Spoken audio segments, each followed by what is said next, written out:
All right, welcome back, welcome back. And I'm smiling because I was going through what was said by Gary Griffith in the newspaper here.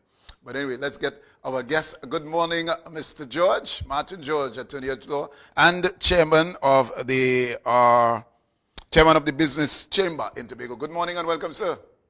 Yes, hi. Good morning to you, Brother B, and good morning to your listeners, your viewers, your other guests who you may have on this morning. Good morning to all your persons who view you all over the worldwide diaspora. All right, let's get into it. And of course, we dub this conversation Commissioner versus PM. I want you to smile because I want you to give me your thoughts in opening. Let's get into this, Mr. George. And one of the things I like to, I love about you is that you call a spade a spade. You call it as it is. Now, with a title as that, obviously there's some tension brewing there. Give us a perspective. Well, the thing is, you see, I would like to take it from a constitutional perspective, Brother B, because in Trinidad and Tobago, we have a scenario whereby even though you have the Police Service Commission, on which I served for the last 10 years, all right, but I'm no longer a member, the Police Service Commission, which does the appointment by handing the official instruments of appointment to the commissioner, the reality is that the commissioner is a contracted position now, whereby he's under contract from the Ministry of National Security. So if you recall the scenario of what occurred with Mr. Dwayne Gibbs and Mr. Iwatsky, when for whatever reason the government of the day decided that, look, we no longer wish for you to be our commissioner, all they simply did was terminated the contract and instructed the PSC that, look, we have terminated the contract. So once your contract is terminated, then your appointment is subsequently revoked. You see, we have to look back historically. The way the Constitution used to be framed, the Prime Minister of the country used to have a personal direct veto over the choice of who becomes commissioner. That was changed because persons felt, well, look, it lent itself to a personalization of the choice and the decision, because if the Prime Minister doesn't like you, then of course he just simply exercises his veto and that's it for you. You recall with Mr. Manning, when the name of Stephen Williams had been put up for commissioner, he exercised his veto at that stage. So the Constitution was subsequently changed. And as a result, what you have now is the requirement for a parliamentary majority, but it's a simple majority. So essentially, even though it's changed in terms of the wording and the nomenclature, what you have is essentially a veto by the party that is in government, and that's led by the Prime Minister. So, the thing is, so instead of saying, well, the Prime Minister alone has this power of a veto, you really have a scenario where whoever is in government does have the final say. And it's something that I think it's well worth noting, and maybe certain persons need to remind themselves of that, because at the end of the day, if I employ you under a contract, and for whatever reason I think, well, maybe you have strayed from your moorings and you have, drifted off course, and nothing I tell you is bringing you back on course, then I may have to consider whether I want to keep employing you. All right, we'll get to whether he's straying and from your view or standpoint, from your view, where he is. But let me just read what Gary Griffith has responded to. This is September 13th. PM alluding for police to breach constitutional rights of persons by arresting them for acts committed when there was no law enacted to do so. I am committed to uphold the law and not break it by arresting persons illegally as proposed. Give me your feed on that. He's saying, basically, that the Prime Minister is alluding for police to breach constitutional rights of persons by arresting them for acts committed when there was no law to enact or to do so. Now, I want to go to that Bayshore scenario. What rights was there, or if any rights at all, by these citizens to have this function? And if it is that they have breached any law, given that no more than 5 or 6 are supposed to gather, private or public, I want you, sir, to tell us. We got a perspective from one of your colleagues, but I want your view on this matter. All right, so here's how I would simply put it, Brother B. If someone, a resident at one of these private gated communities that exist, if one of these residents calls the police and says, look, my neighbor is murdering his wife. Right now, he's in the process of stabbing her. Will the police respond and say, well, you know, it's a private gated community, so we don't have any rights to enter, to be there on private property? Right. When the police are coming and kicking down the doors of ordinary citizens 3 a.m. in the morning, sometimes when people ask, where's your warrant? They don't produce any. They said, well, they've received information. When they're doing these things and getting away with it, how is it that no one seems to be jumping up on a soapbox and saying, well, the police were wrong to enter private property?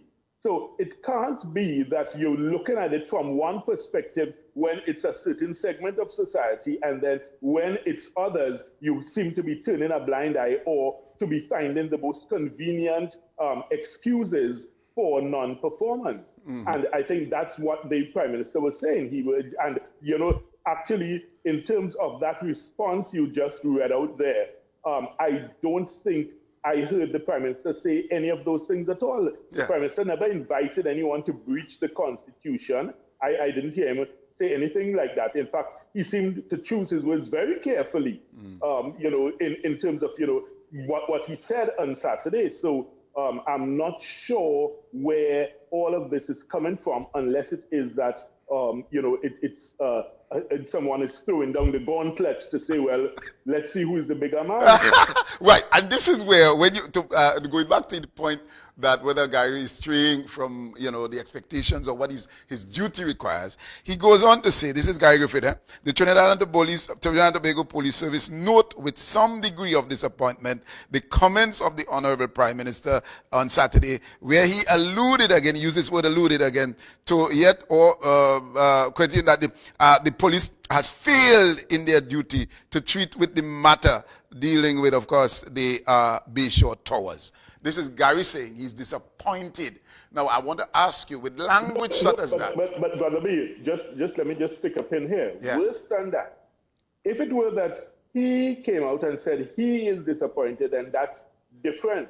But to use the cloak and cover of the entire Trinidad and Tobago Police Service and to try to say that the TTPS is disappointed, then you are now involving all the persons under you in the rank of assistant commissioner, you know, superintendent, sergeants, inspectors. You're basically suggesting that all of these people collectively who make up the Trinidad and Tobago Police Service are all disappointed. And I would question that statement, you know, if it is that it's really his personal view that he's expressing. I think he should, you know, come out and say, well, he is disappointed, rather than cloaking it under the TTPS. Very good. Now, going back, and I want to bring into the point that you made earlier, given what the Prime Minister had, where it is now, would have, you know, does have veto powers and so on. Is Gary... No, the Prime Minister no longer has veto powers. The right. government basically can have the veto. Okay, fine. Now, is he, and you said whether he's straying or not, do you, given this matter, I want you as an attorney and, you know, a learned mind and so on, in law and so on, where is Gary presently in this? I mean, obviously, as you said, he's more or less hiding behind the cloak of the police service, but basically this is a matter for a judgment call, more or less. And his judgment is that these people are not to be touched and so on. Where does that put Gary presently in the relationship between Prime Minister, given, as I said, I refer to it as a tete-a-tete, as we say in local parlance. Where is this relationship going? Should Gary not act on this matter? Well, you see, the thing is, at the end of the day, it seems that he has decided that he will determine, first of all, how he will conduct policing, when, where, and upon whom and against whom he will conduct policing. And I think the Prime Minister is simply saying, no, the law must be applied equally across the board for all. And I don't think that's any position that any sensible, right-thinking citizen of Trinidad and Tobago would disagree with. The law ought to be applied across the board. It's not to be determined personally by the office holder who sits in the chair of commissioner. You cannot decide, well, okay, I'm going to arrest John Brown, but I see Charlie Smith right next to him doing the same thing, and I will give Charlie Smith a blight because, well, for whatever reason, I want to ease up Charlie Smith. And that's all the Prime Minister is saying. Excellent. All right. When we come back, Mr. George, we want to get to, of course, the role of the business chamber. And, of course, we deal with budget expectations after this break. So stay right there. We'll come back with Mr. Martin George. Yes? All right. See you after the break.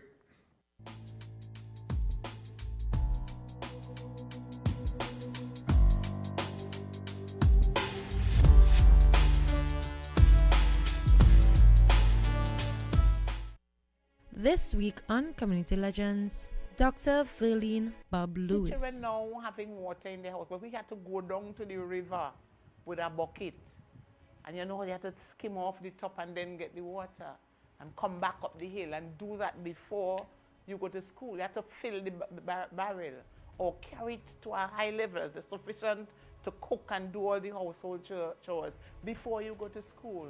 This Wednesday at 8:30 p.m. only on Tobago Channel 5. For the perfect decor to accentuate your home, Lynn's Variety Store has it all. From bedroom and bath sets, dinner sets, household accessories and appliances, even ladies' accessories and brown school shoes. Located at Tino's Mall, Wilson Road, Scarborough, 686-7879. Renting a vehicle? Come to Save-A-Lot. We have a wide variety of fuel-efficient cars and SUVs at most affordable prices. Save-A-Lot has been providing Trinidad and Tobago with reliable rentals to meet a variety of transportation needs. From one-day rentals to short-term leasing, let Save-A-Lot get you behind the wheel of a vehicle quickly and affordably. Saving you time and money. In these unsure financial times, protection of your hard-earned financial assets is a priority. We at MI4 Security Cash in Transit Service are sure to grant you peace of mind. Fully insured services. Call us today at 660-7723 or 635-2144. MI4 Security Services Company Limited, keeping Tobago safe. Visit the new and improved Belfonds Hardware Limited, number 17 Canby, Mount Pleasant. Spacious showroom for your convenience. All hardware items including blocks, steel, paint, toilet sets, power tools, lumber, and everything plumbing and electrical. Open Sunday to Friday. 631-0911.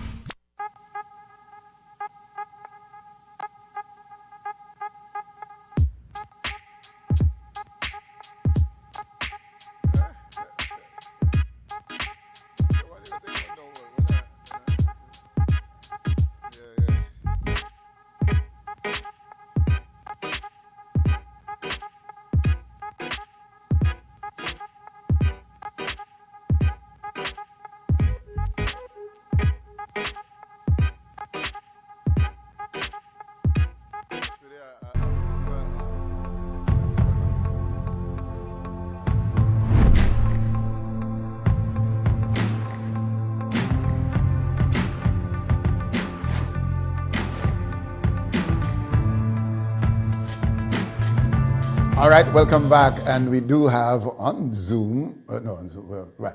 We do have Mr. Martin George again. And of course, we continue our conversation rather. Now we are speaking to him in the capacity of chairman of the business chamber. All right, 2020 budget, October 15th. All right, October 5th, sorry. October 5th. Yes, sorry about that. October 15th is my birthday. Oh, yeah? Well, maybe the gods are talking to me. Well, happy birthday in advance. Yes, I think so. All right. Okay. Let's get into it. Obviously, what we are proposing we will not get it here in Tobago. However, What would you like to see for Tobago, separate and apart from the Tobago's allocation? Obviously, there are projects that were spoken to from the Prime Minister about what what we will receive. However, your view on what Tobago should be focusing on. Right. So I made a suggestion some time ago, and I have repeated it, and I will say it again. I would like the government to seriously consider making Tobago a VAT-free zone. VAT-free, okay. Yes, and it's possible. There are countries that have been able to do that. You have certain areas or zones. For instance, Panama has a duty-free zone within the country. So it's possible that you can have an area of a nation that is exempt from certain taxes. Very good. Stay there. We're asking for Tobago to be a VAT-free zone. All right, stay there. Stay there, Mr. George. Don't lose your thought. What? No, because you see, that excites me. It's not, and with anyone who's seen the world differently would understand the importance of being a free zone. What will that mean? What does that do for economy? Should we be free zone? Should we have that? Well, that's the thing. All right, so let's start with that. So the thing is, first of all, it's going to be a tremendous benefit for all Tobagonians because it means immediately that 12.5 additional tax will no longer be there on all your goods and services. So therefore, the cost of goods and services will be immediately lowered for all Tobagonians. And I'll tell you why I keep pushing this idea, Brother B. When one considers the difficulties, the cost, the expense, the hassle that you always hear about with the transport of goods from Trinidad or from other islands to Tobago. If it is that Tobago is a VAT-free zone, then that additional cost will automatically be offset by having it VAT-free once it lands in Tobago. So therefore, Tobagonians or persons living or working or visiting Tobago will always be able to have that immediate benefit. So therefore, your cost of living in Tobago will be immediately reduced for everyone. Okay, all right. There's another advantage to this, brother. Wait, Mr. George. Mr. George. Yes. Hold on. Wait, listen. No. This is exciting. No, I want you to give examples. Right in Cuba, in Panama, is a free zone. We know of a number of it attracts international investors as well. Before you get to where you want to go, treat with those examples of free zones across varying parts of the world, what they benefit from, added to what you just spoke about, and how we are, besides having everything else lowered for us as citizens, but tell us the potential for investment. Right. So the thing is, it also attracts lots of investors and persons who are willing to come to Tobago to do business in Tobago because the cost of doing business is going to be immediately reduced for them. So in other words, if you're setting up a major multi-million-dollar company, you may choose to set it up in Tobago instead because you know that in Tobago it's VAT-free. So therefore, you will put that investment in Tobago. So therefore, your big corporate headquarters, you could station it in Tobago because everything you do, everything you buy, everything you purchase in Tobago is going to be VAT-free. So therefore, it's going to be an immediate stimulus to business and business investment. It's going to be a stimulus for growth. There's another benefit, Brother B. Many Trinidadians and Trinbagonians who live abroad, their dream is to come back home to retire. They want to come back to a safe, peaceful place. That immediately rules out Trinidad. So that means all of them wish to come back to Tobago. If you now offer this as an added benefit, you tell all these people, listen, you can come and retire in Tobago, you can build your dream home, you can come here, you live in peace, security, serenity, and on top of that, you don't pay VAT at all. You know how many people will want to come and live in Tobago, live out their last days, because remember, when you've retired, you're living on a fixed amount of money. So therefore, you have to manage it carefully. So therefore, the advantage of living in a VAT-free zone is going to be a tremendous advantage. So therefore, you will have so many persons who will be so willing to come to Tobago just by a simple thing such as that. And it is more than justified because Tobagonians can easily say, historically, over the decades, we have always paid more for goods and services because of the fact that you always have this transport cost, the delays, the expense, the storage, the freight, everything of it coming from outside.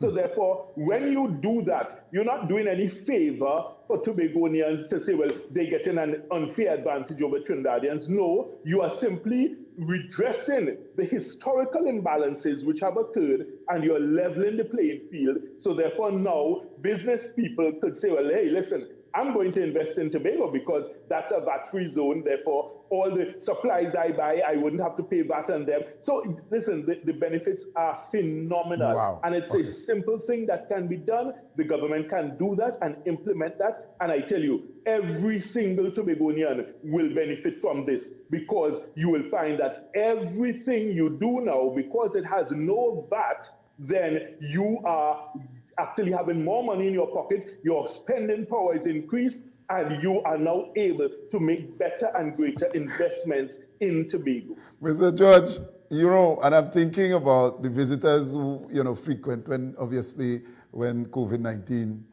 we travel and we shop in duty-free zones. And we look forward to doing that. As a matter of fact, things that we would want to buy abroad, but we wait until we come into a duty-free zone or a zone where you don't have to, and you shop. Right. So we get the message. Now, how do we get, and let's stay a little bit more with taxes. I want to get to, when we get to the smooth off, we go to that soft spot. All right, they're telling me I have 3 minutes, but we're going to do this quickly. All right. Now, obviously the government wants to impose land and building taxes. How important is that? Well, the thing is, it's necessary in the sense that since 2009, right, which is the last time you paid land and building taxes, there's been nothing that the government has been able to collect in terms of that revenue. And countries all across the world have some form of tax or, one way or the other, levy that people pay in terms of property ownership. The difficulty would be the passage of it, especially if it requires any element of opposition support, because I think the opposition has clearly signaled their resistance to it. All right. So that, I think, will always remain a challenge in that regard because it has become politicized. Sometimes our politicians and our leaders need to always look at the bigger picture as to what is good for Trinidad and Tobago, separate and apart from what is good for my individual party or my individual position in the matter. Okay, let me ask you, what is required, and I just wanted to get that from you, what is required to have this duty-free zone or this VAT-free zone established in Tobago? What is needed? Well, it would have to be legislation, first of all, and the Minister of Finance would have to make that, pass the regulations that would be required to deem Tobago, the space that we call Tobago, that we all know and love, right, to deem that to be a zone where the 12.5% VAT does not apply. So in other words, you are not required to pay it in Tobago. So any goods or services which are sold or delivered in Tobago, you are not required. You will actually find Trinidadians coming to Tobago to shop. Of course. They could get their stuff VAT-free. So it's going to be an expansion for businesses. You will have big stores, maybe something like Pennywise might decide that they will come into Tobago because all their products are VAT-free. Yes, so therefore, you will have Trinidadians coming across. They will be loading up their vans after shopping in Tobago and going back to Trinidad. Wow. So you will have a reversal of what happens now, whereby Tobagonians every weekend have to run down to Trinidad to go Price Mart and all these places. Once you have this, the benefits are so phenomenal just by this one single effort. And you see, I'll tell you why I always love sharing ideas, because you see, we in Tobago have to start thinking outside the box. We have to start looking at creative, innovative ways whereby we can pull ourselves up by our bootstraps. You know, we can't sit down simply just repeating the same old mantra and talking, you know, all the rhetoric about we want internal self-government, we want to run our own show.